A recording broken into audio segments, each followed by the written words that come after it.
सभी किसान भाइयों को नमस्कार, जय श्री राम। स्वागत है आपका अपने हिंदी यूट्यूब चैनल कृषि एवं स्वास्थ्य में। आशा है आप सब सुखी और संपन्न होंगे। और मुख्य रूप से कृषि से संबंधित आपके लिए हमने कई वीडियो बनाए हैं। और ज़्यादातर हमने मैंगो से संबंधित वीडियो, ग्राफ्टिंग है, अमरूद की ग्राफ्टिंग है, मैंगो की ग्राफ्टिंग है, इसी के संबंध में वीडियो बनाए हैं। तो उसका मकसद यही है कि आप ज़्यादा से ज़्यादा संख्या में पेड़ पौधे लगाएँ अपनी ज़मीन में। पेड़ पौधों पर ही हमारी ज़्यादातर वीडियो होती है। ज़्यादा फोकस केवल उसी पर रहता है हमारा कि आप लोग ज़्यादा से ज़्यादा संख्या में पेड़ पौधे लगाएं। क्यों लगाएं? पेड़ पौधे लगाना क्यों ज़रूरी है? इसलिए ज़रूरी है कि प्रकृति की मूलभूत पूंजी हमारे पेड़ पौधे हैं। प्रकृति ही भगवान है, प्रकृति ही ईश्वर है। प्रकृति से ही हमें अन्न, जल, वायु सबकी प्राप्ति होती है। पेड़ से ही हमें ऑक्सीजन प्राप्त होती है, जिससे मनुष्य जीवित है। और आज के समय में भारत सरकार हो या कोई भी सरकार हो, ज़्यादातर पेड़ काटने की मशीनें बनाई गई हैं। पेड़ लगाने की मशीनें आप देखेंगे तो उनका निर्माण बहुत कम है और सरकार का भी उस तरफ ज़्यादा रुझान नहीं है। तो हमें खुद आगे आकर निकल कर आगे आना होगा। और सभी यदि एक एक पेड़ लगाएंगे, सभी हमारे किसान भाई, सभी हमारे मित्र, सभी हमारे बड़े बुजुर्ग, सभी हमारे भाई यदि पेड़ लगाएंगे, तो एक एक पेड़ यदि आप लगाएंगे तो धीरे धीरे आप देखेंगे कि आपकी प्रकृति हरी भरी हो गई हो। प्रकृति से ही हमारी पहचान है। यदि प्रकृति हमारी हरी भरी है तो हमारी ज़िंदगी वैसे भी सुधर जाएगी, क्योंकि ऑक्सीजन का लेवल बहुत अच्छा रहेगा और जो वायु में प्रदूषण है उसको भी धीरे धीरे हम कम कर पाएंगे। इसी वजह से आप देख रहे हैं कि गर्मी दिन प्रतिदिन कितनी बढ़ती जा रही है। पहले के समय में इतनी गर्मी नहीं होती थी। पहले बहुत ज़्यादा मात्रा में पेड़ पौधे थे। हमारे पहले बुजुर्ग ज़्यादा इसी में रुचि रखते थे, पेड़ पौधे लगाने में। अब हम ज़्यादा रुचि रखते हैं पेड़ पौधों को काटने में, क्योंकि जनसंख्या इतनी बढ़ गई है। और आज के दौर में आदमी ये नहीं सोच रहा है, व्यक्ति ये नहीं सोच रहे हैं कि हम पेड़ लगाएं। काटने के लिए सब तत्पर हैं। जंगल के जंगल धीरे धीरे मिटते जा रहे हैं। उसी कारण से आज आप देख पा रहे हैं कि देश में दिन प्रतिदिन गर्मी बहुत अधिक मात्रा में होने लगी है। सफोकेशन ज़्यादा होने लगा है।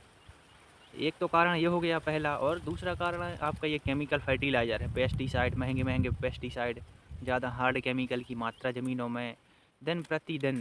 पहले 1 बोरी थी, अब 2 बोरी हो गई। पहले 25 किलो, फिर 30 किलो, धीरे धीरे करके प्रति एकड़ की मात्रा हम लोगों ने इतनी बढ़ा के कर दी है कि आज मान के चलो 2.5 से 3 प्रति एकड़ बोरी यूरिया डीएपी हम लोग ज़मीनों में डाल रहे हैं। उसका कारण यही है कि आप यदि इतनी मात्रा में आपकी ज़मीन में यूरिया डीएपी की मात्रा बढ़ाकर डालेंगे, इंसेक्टिसाइड पेस्टिसाइड डालेंगे, तो आपकी ज़मीन धीरे धीरे बंजर हो जाएगी। और आज आप बारिश से देखते हैं, बारिश का पानी यदि हमारी ज़मीन में, हमारे खेतों में गिरता है, तो वो एक हमारी ज़मीन में एक लेयर बनी है, लेयर नमक की बनी है, एक परत बनी है, ठोस मिट्टी है। तो उसके कारण जो जल सतह है वो नीचे हो गया, धीरे धीरे नीचे चला जा रहा है। उसका कारण यही है कि हमारी ज़मीन में पानी गिरता है तो धीरे धीरे बह के अन्य जगह चला जाता है। वो ज़मीन के अंदर उतना नहीं जा पाता, क्योंकि ज़मीन हमारी हार्ड है, ज़मीन में एक लेयर बन चुकी है। तो आप देख पाते होंगे कि पानी बहकर दूसरी जगह चला जाता है। तो खेतों में उतना पानी नहीं है, इसकी वजह से ही जल स्तर नीचे जा गिरा है और हमारी ज़मीनें धीरे धीरे नष्ट होने की कगार पर हैं। हवा जनित बीमारियां बहुत ज़्यादा फैल रही हैं और केमिकल फर्टिलाइज़र का उपयोग करके किसान, और मिट्टी पूरी जहरीली हो गई है। यदि मिट्टी आपकी जहरीली रहेगी तो आप देखेंगे कि आपके देश में बड़ी बड़ी बीमारियां धीरे धीरे व्याप्त होती जा रही हैं। सबसे ज़्यादा देखने को हमें ये मिला है कि कैंसर के पेशेंट सबसे ज़्यादा हैं आपके यहाँ। पंजाब, अमृतसर, दिल्ली से लेकर आप जाइए तो 30% कैंसर के पेशेंट हैं वहाँ पंजाब में, क्योंकि वहाँ पे उत्पादन की होड़ में केमिकल फर्टिलाइज़र का उपयोग बहुत अधिक मात्रा में किया गया है। उसका कारण यही है कि वहाँ की जो जलवायु है, वहाँ की जो ज़मीन है, जो खेती करते थे वहाँ के किसान, आज वहाँ खेती नहीं कर पा रहे हैं। उसका कारण यही है कि बहुत अधिक मात्रा में उन्होंने केमिकल फर्टिलाइज़र का उपयोग किया है। महंगे महंगे कीटनाशक, पेस्टिसाइड, इंसेक्टिसाइड, और भी उत्पादन की होड़ में कई डीएपी, यूरिया 5-5 बैग डाले हैं 1 एकड़ में। तो उसका कारण यही है कि हमारी ज़मीन धीरे धीरे पूर्णतः बर्बाद हो गई है। इसी के चलते यदि हम दिन प्रतिदिन और ज़्यादा केमिकल फर्टिलाइज़र की ओर बढ़ते जा रहे हैं तो हमारी ज़मीन धीरे धीरे बंजर हो जाएगी। 100% क्लियर है कि बंजर होना ही पड़ेगा, क्योंकि हमारी धरती क्या है, माँ है। और यदि हमारी धरती माँ है तो माँ में यदि हम जहर डालेंगे तो वो जहर बच्चों को भी खाना पड़ेगा।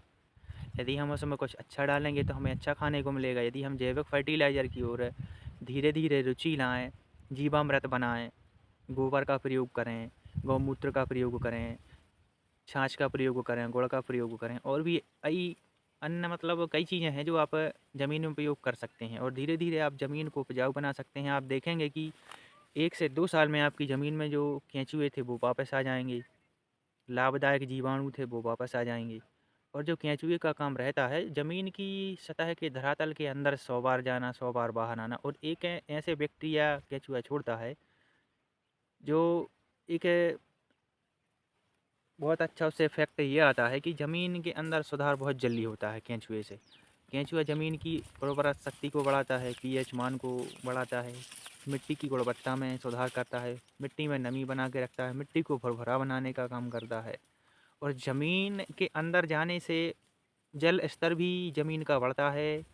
मतलब ये है कि ज़मीन में अच्छा पानी रहेगा, बारिश का पानी पूरा अंदर तक जाएगा तो जल स्तर आपका थोड़ा-सा ऊपर की ओर आएगा और यदि ज़मीन के अंदर केंचुए आपके धीरे-धीरे ख़त्म हो गए हैं, देखने को नहीं मिल रहे केंचुए, तो वर्मी कंपोस्ट बनाकर देसी खाद डालकर, देसी खाद वही गाय के गोबर का बना हुआ खाद, देसी खाद बोलते हैं हमारे यहाँ उसको, तो आप उसका भी प्रयोग कर सकते हैं और गौमूत्र बनाकर जीवामृत, घन जीवामृत, गोकल्प रस, गो अमृत रस ये बनाकर आप ज़मीन में डालेंगे तो आप देख पाएँगे कि काफ़ी अधिक मात्रा में आपको लाभ हुआ है। ऐसी आप खेती करिए और ऐसी खेती करने से आपको बहुत सारे लाभ हैं। मैं तो यही कहता हूँ कि आप धीरे-धीरे केमिकल फर्टिलाइज़र का उपयोग करना बंद कर दीजिए। इससे आप देख पाएँगे कि आपकी ज़मीन धीरे-धीरे सुधर गई है और उत्पादन की होड़ में यदि आप ऐसा कर रहे हैं तो आप धीरे-धीरे देखेंगे कि जो हाइब्रिड वाली बीज हैं, हाइब्रिड वाले मक्का के बीज हो गए आपके और अन्य कई बीज हो गए, मूँग के बीज हो गए, तो आप हाइब्रिड बीजों का प्रयोग एक ही बार कर सकते हैं आप। पहले किसान के यहाँ परंपरागत खेती के तौर पर जो बीज होते थे, किसान उनका आदान-प्रदान करता था, तो वो बीज खाने में भी अच्छे लगते थे, टेस्टी होते थे और फसल भी अच्छी रहती थी।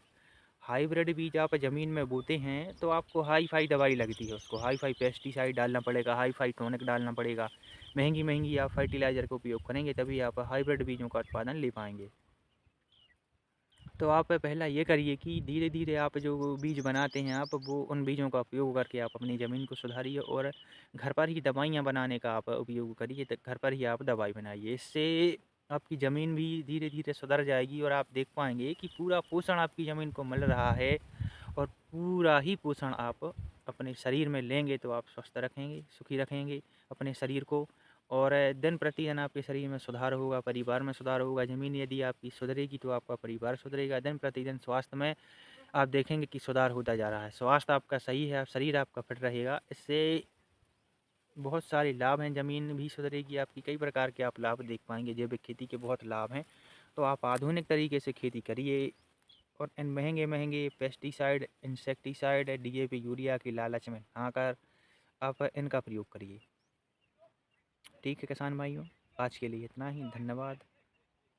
यदि हमारी वीडियो पसंद आई हो, लाइक, शेयर, सब्सक्राइब ज़रूर करें।